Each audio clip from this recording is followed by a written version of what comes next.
All right, we are back. It's the InfoWarrior with Jason Bermas. We are joined by Luke Radowski, founding member of WeAreChange.org, and now Manny Badillo, also of WeAreChange.org. How are you, Manny? Hey, Jason. How are you? Awesome I'm good. To speak with you, and great to speak with you down in Austin. You're doing a great job. I listen to your show very often. Oh, well, thank you. Thank you very much. You know, for the people that may have missed my show last night, or what I was discussing earlier, why don't you just kind of step-by-step take us through this latest interview, if you will, with this senator out of New York, the woman who was appointed by Hillary Clinton after she left to become Secretary of State? Actually, she was appointed by the governor, and so she did replace Hillary Clinton's seat, and I'll tell you, Luke and I, we're in the city often, and it's just really a matter of getting together and saying, hey, let's do this, make sure we have the equipment, the cameras. It's very easy. Luke and I met up in a town hall style meeting up at a place called Branch in Manhattan. And what we did is we, went in as press, sat down, both of us worked out some questions to ask her. And ultimately, Luke was holding that camera, and I was able to speak with the press, person, and what happened was that we were able to set up a very quick interview after the town hall question and answer session. So what happened was that, right after question and answers with the crowd of a good, few hundred were there, we were able to have a good 5 minutes, I'd say, with the new senator. And really, Jason, I mean, you've done similar work. So many of us that know about what really happened on 9/11 have done this. It's amazing to see what, the different groups are doing around the country and around the world. We are change.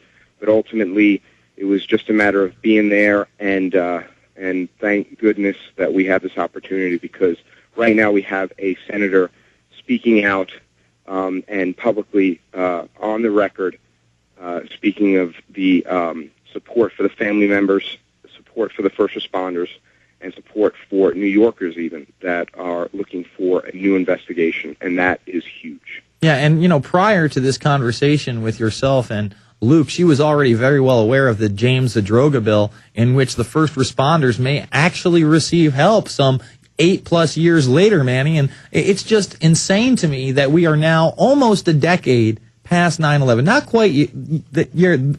quite there yet.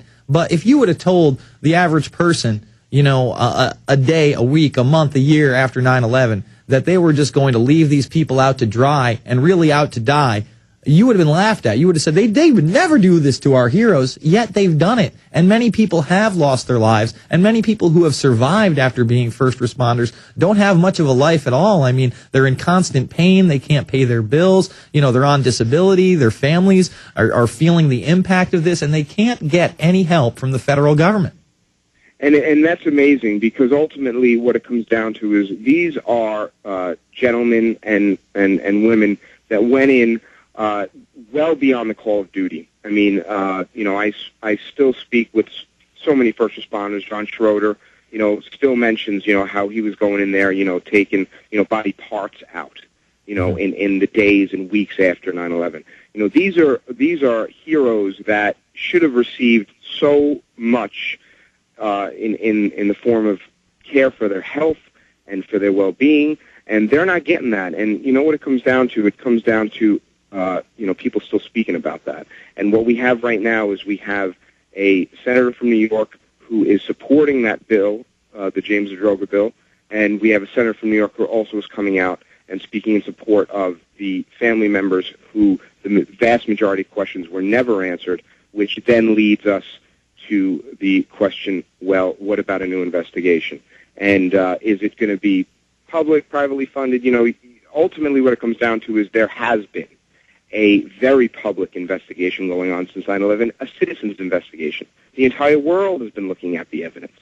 And what it comes down to is Senator Gillibrand, she really appreciated the very straightforward, comments and questions that I asked her.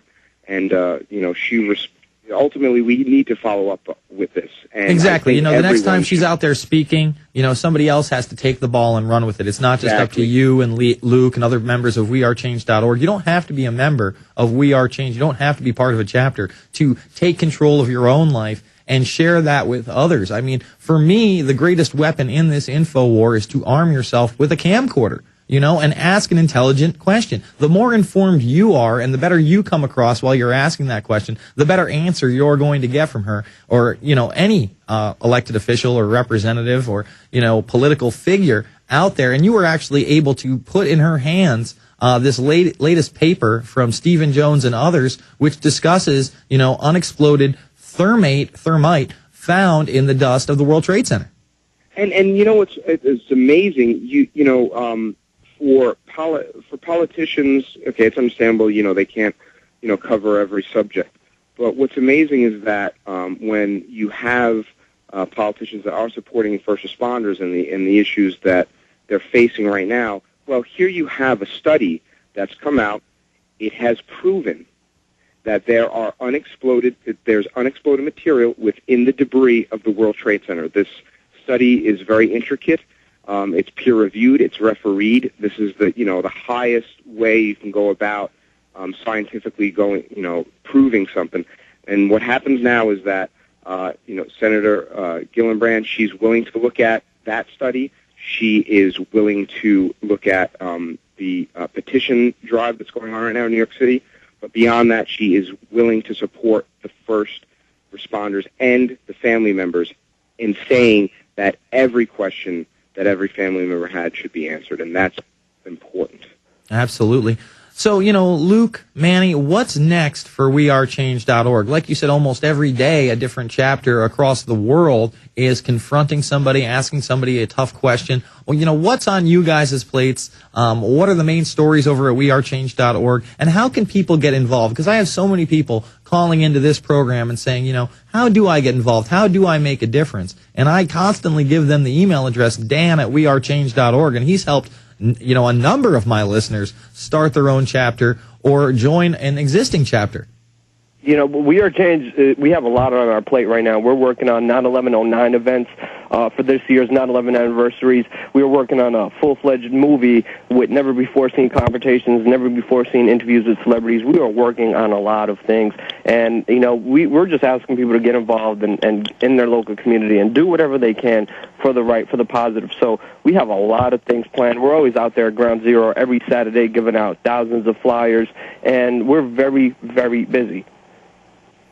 Manny, what's on your plate? I mean, obviously, you put on a suit at these events, you have the microphone, you're well-spoken, you take charge, you ask tough questions. Do you just, plan on continuing to do this? I know you're a big weekend warrior out there in front of Ground Zero with the information, with DVDs. You are a, surviving family member of somebody you lost in the World Trade Center. I mean, you take that same attitude, one day at a time?